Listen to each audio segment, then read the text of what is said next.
महीयते धान्यं धनं पशुं बहुपुत्रलाभं सततं वत्सरं दीर्घमायुः भवति रतायुः पुरुषस्तेन्द्रिय आयुष्येवे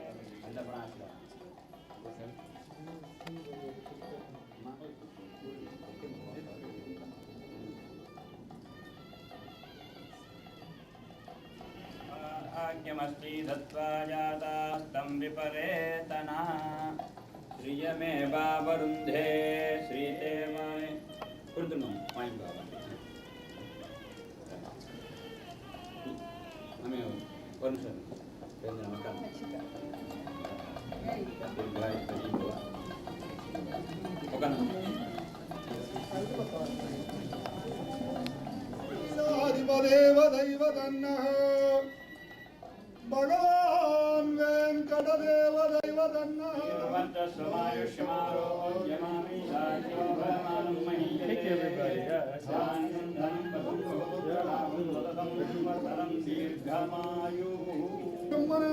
ब्रह्मणस्पतियानस्पन्नोद विश्वेदधातं श्रीमन्महागणाधिपतये नमः ध्यायामि दत्तकास् पञ्चातैल उद्वत्तं तद हरिद्रावलगतं द्वयं कलगतं दोतवज्रगम् स्वामी जय जगदीश हरे माता जनो के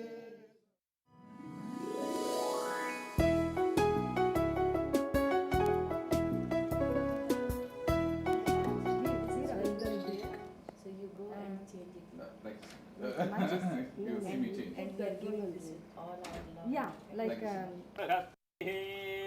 ध्रुवन्तचन्द्रश्चाग्निश्च राष्ट्रं धारयतां ध्रुवम्.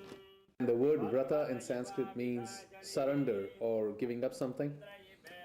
Here the groom, that is me, is moving from one important phase of his life to another, that is being a bachelor and a celibate into being a householder, and he wants to make sure this transition is smooth, so he invokes the blessings of gods and ancestors, so he prays to them, invoking their blessings.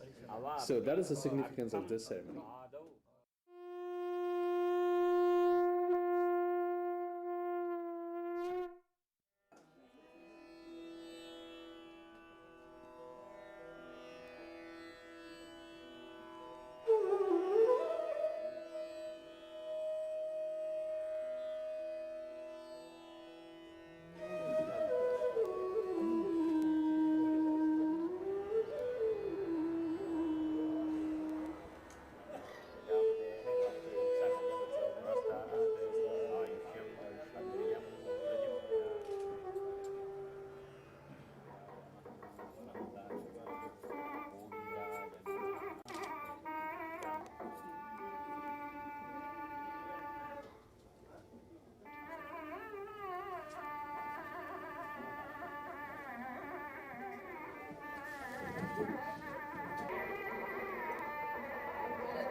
देवं विप्रधेयन्नोऽस्तु अनुराधान् हविषा वर्धयन् देवं विप्रधेयन्नोऽस्तु अनुराधान् हविषा वर्धयन् महामानपतये नमः स्तोमेन पञ्चदशे नमस्ते वसुमन् रुद्राणादित्यान् मरुतोत्साध्यान्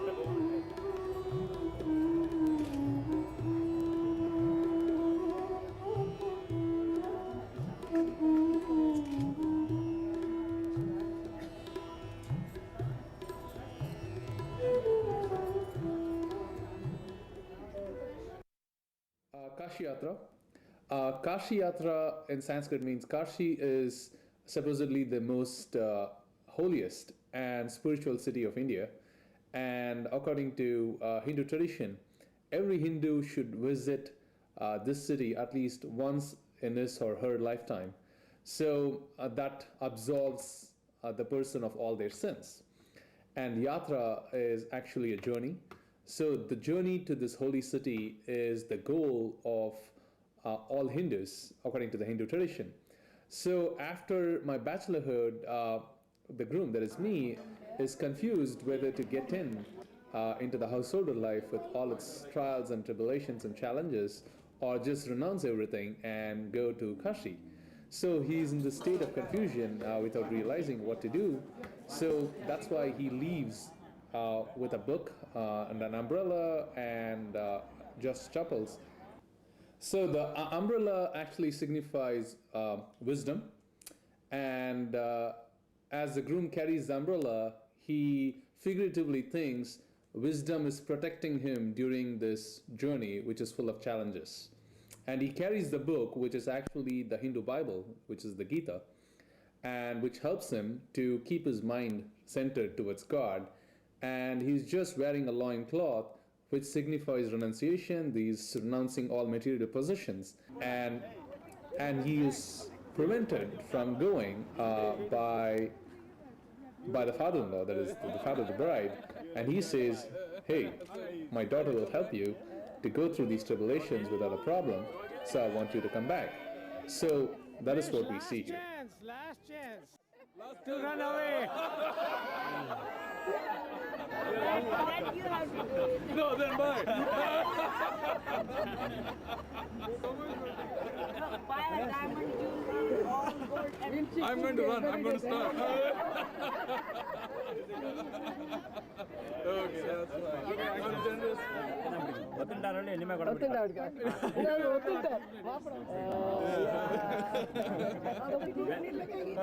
Wish, we have so many girls now. You can choose one of them. No. I'll pass. I'll pass on the open.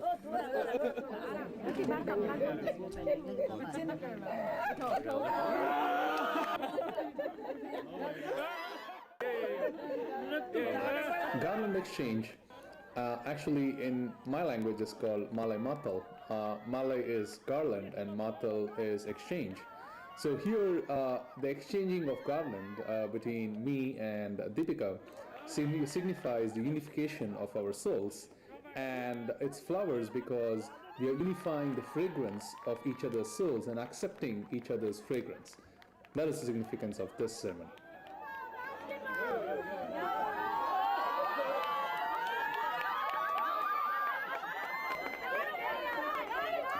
So, over the centuries in the Hindu tradition, it's evolved into a game where the bride sits on her uncle's shoulders and the groom as well, and they try to put garland on each other, and each is resisting and they're trying to run away. So the whole challenge, it's a game where one challenges the other. So if either me or the bride, we succeed in putting the garland over the other's shoulder, that means that signifies the dominance in the marriage. So in India, actually, this game can go on for 20-25 minutes, because until either person is exhausted and say, "Oh, I surrender to you." So it's just become more of a fun and frolic thing than more of a traditional ceremonial stuff.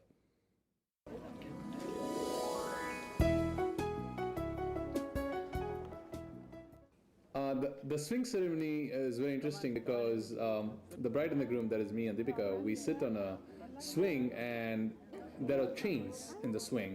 And the chain represents the eternal link between the individual soul, that is us, and our Almighty. So he says figuratively that I'm always connected to you and I'm protecting you. So, and we go and they rock the swing to and fro in a harmonious fashion, which represents that the bride and the groom are in harmony with the Almighty. And you see ladies with rice balls in their hands, and they throw the rice balls in all the four directions after making a circle around the couple, and that is to ward off evil eyes. And also they give a spoon of milk and bananas, and that represent prosperity and blessings. My mother and Depyka'S mother, they go around with water, and water is being sanctified by all the prayers and the chantings which go on. So this holy water is supposed to ward off all the evil eyes. So the whole the whole goal of the ceremony is to make the bride and the groom as pure as possible before they totally unify into each other.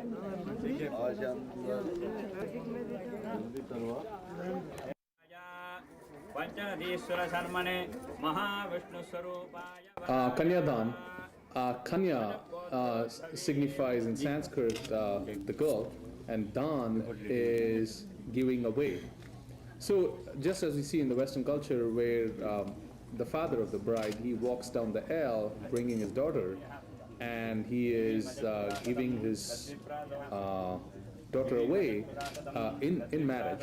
So same in the Hindu tradition, there is no walking down the aisle. The girl just sits on her father's lap, and the groom, that is me, I tie a sacred thread around the neck. So I'd like to explain a little bit about the significance of this sacred thread. The sacred thread is just like in the West, they have the ring ceremony. The bride and the groom, they exchange the ring, which signifies consummation of marriage. In our tradition, the groom ties the sacred thread around the bride's neck. And before he ties that holy thread, the holy sacred thread, it has to be blessed by all the elders present. And so somebody, one of the relatives, that person takes the sacred thread around, and every elder touches it by saying, okay, I bless you, and I bless this unification. So once they come back, and I take the sacred thread, and the priest invokes the gods through prayers and chants, and at that point, I tie the sacred thread, and I tie 3 knots, and each knot represents the physical union, the mental union, and the spiritual union. So according to Hindu tradition, humanity has 3 bodies: the physical body, the mental body, and the spiritual body. So it signifies we are not only unifying each other physically, but also mentally and spiritually. So during this process, I chant in Sanskrit because Sanskrit is the oldest, it's the language of the scriptures of the Hindu tradition. So all our invocations and chants and prayers are in this language. So, and that is what I'm doing. Here I chant while I'm tying the sacred thread around my wife's neck. I chant Mangalyam Tanduna Nena Mama Jivana Ketuna. And here I say, I pray to the Almighty that I be blessed with a long life. I tie this knot around your neck, O Blessed One. May God bestow on you a fulfilling life for 100 years to come. So the sacred thread that Vish ties, on my neck, it actually includes these key parts to it. There are 2 equal deities symbolizing here. This one part, it comes from my side of the family, and this comes from Vish's side of the family. And this sort of, together signifies the union of the families as well as Vish and I. It's really important. It's as if wearing the wedding ring. Normally, it's never taken off. The bride always wears this. I always wear it. But of course, things have changed with modern times, and it's a symbol that goes in a box many of the times. I hold the hands tightly, rather a little too tightly, of my bride. And in our marriages, you would hardly see any physical touch between the bride and the groom, unlike in Western culture where it's even okay to even kiss the bride after the marriage. But here, and I hold the hand of the bride, and it signifies I will never let go of you, and let our bond be very strong. In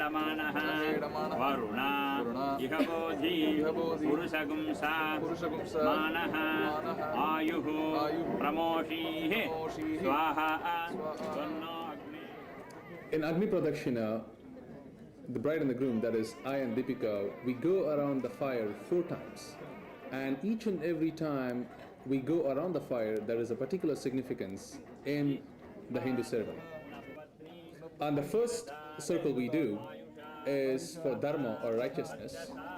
And the second circle we do is for artha or monetary accomplishment. And the third circle we do is kama, which invokes energy and passion in life. And the fourth one is moksha or liberation, which means liberate us from egoity and selfish desires.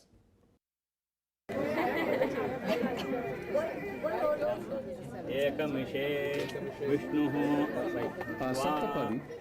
Sapta in Sanskrit means 7, and padi is steps.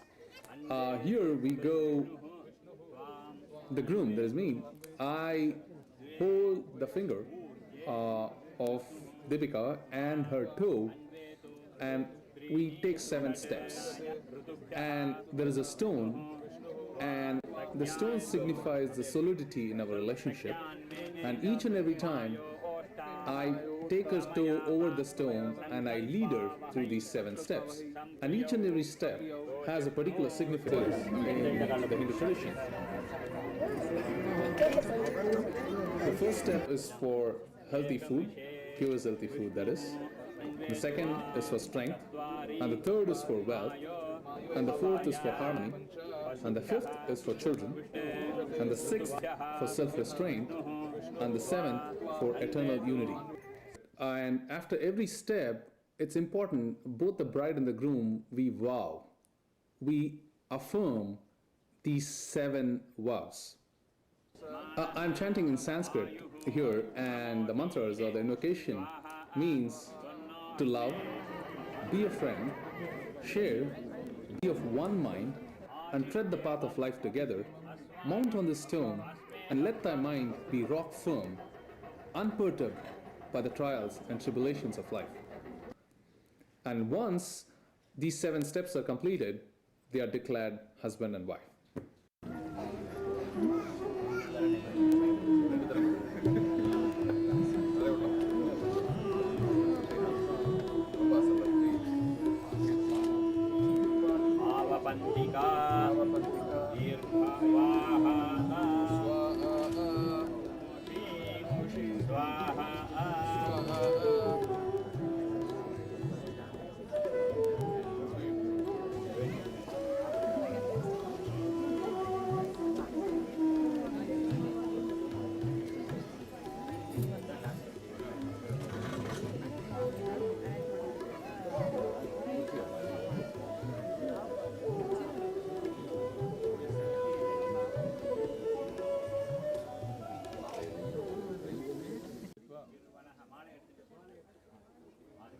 Seshoham, here I tie this thread, and that is to invoke a spiritually blessed child once she conceives.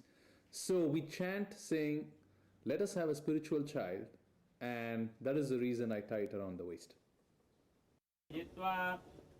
After we take these 7 vows and affirm, we are declared husband and wife, and that signifies the end of the marriage. And now we go and seek blessings from all the elders present. And in India, according to the ancient Hindu custom, we are supposed to prostrate and touch the feet of elders. And what this signifies is everybody is looked upon as the Lord, each and every human being. And an elderly person, according to Hindu scriptures, is well aged in wisdom.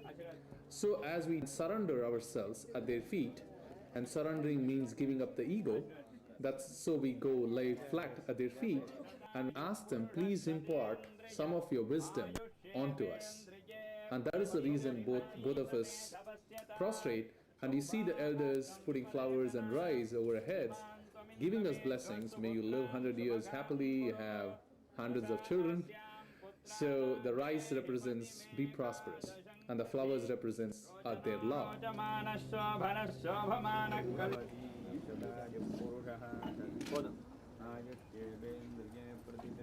Also, there's a picture of our Guru, and we seek blessings from him.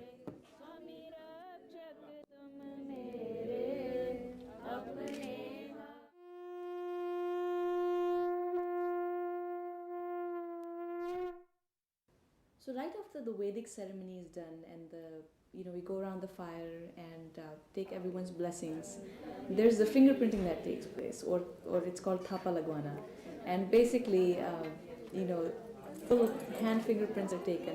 And in the olden times, they used to be on the walls of the houses. So you'd live in that house and have those fingerprints there. But now, to fulfill the ceremony, we do it on paper. And honestly, I don't know where it rooted from and what it really means. But again, it's a lot of fun.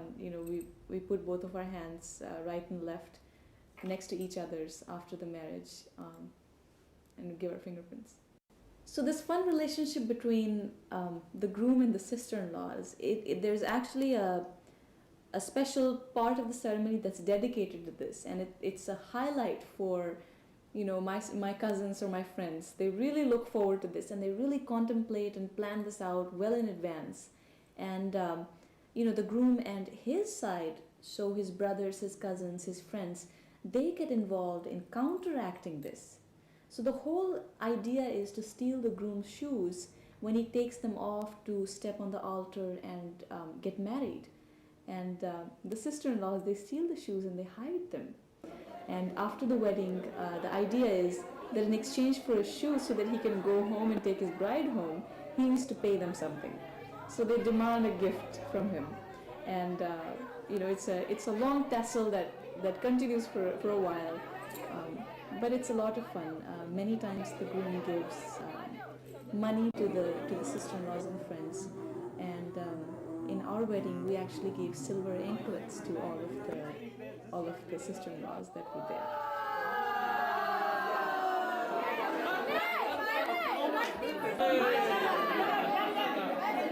Thank you, Bishaji. Thank you.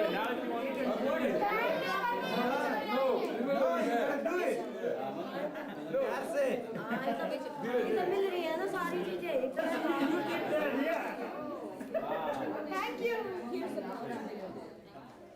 The wedding is not just it's not limited to just the bride's family or the groom's family. Indian weddings they're a community event and they're an extended family event. And I didn't realize how much or what that exactly meant until after my wedding had happened. It's quite an amazing feast. So many people get involved. All the neighbors, people that you think are just acquaintances, they come and they offer help. You know, people you've met a couple of times, they come and they offer help. People are bringing clothes and they're offering their houses because so many relatives are going to be coming from out of town to stay, and just help in every shape and form, financial, material, you know, support in every different form. And during our wedding, we had, I believe, over 100 people, 100 to 150 people involved in just helping do the preparations and helping put the event together. So that just shows the grandness of this event. It's a collaborative effort where family and community are really brought together, and relationships are deepened. It's very important in Indian weddings to have relatives there, and we try as much as possible to have as many relatives present as possible. In our wedding, we had people coming from India. Visa is, of course, a difficult situation. I believe there were over 50 people who had scheduled to come, and only 6 could make it.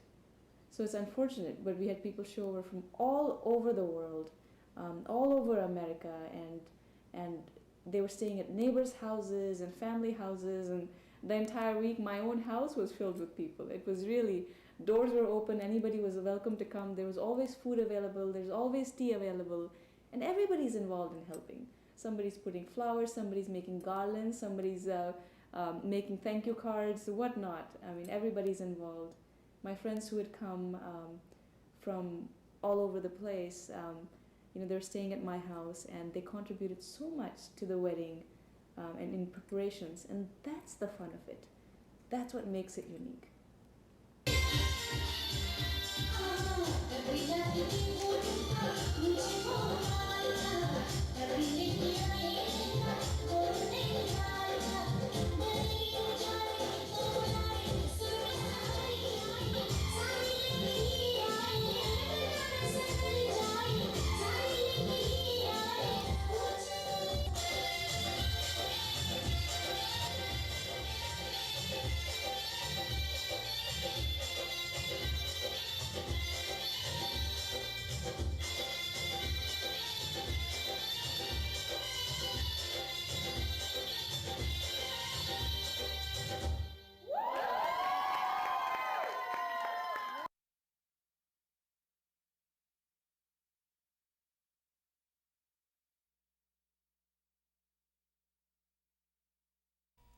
What a beautiful film, Vinod. You should be so proud of yourself.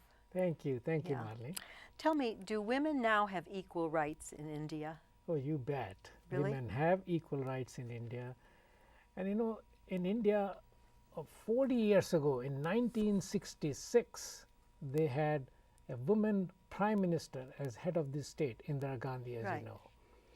And now more than 1/3 of the seats in all legislative bodies at local, state, or federal level are reserved for women.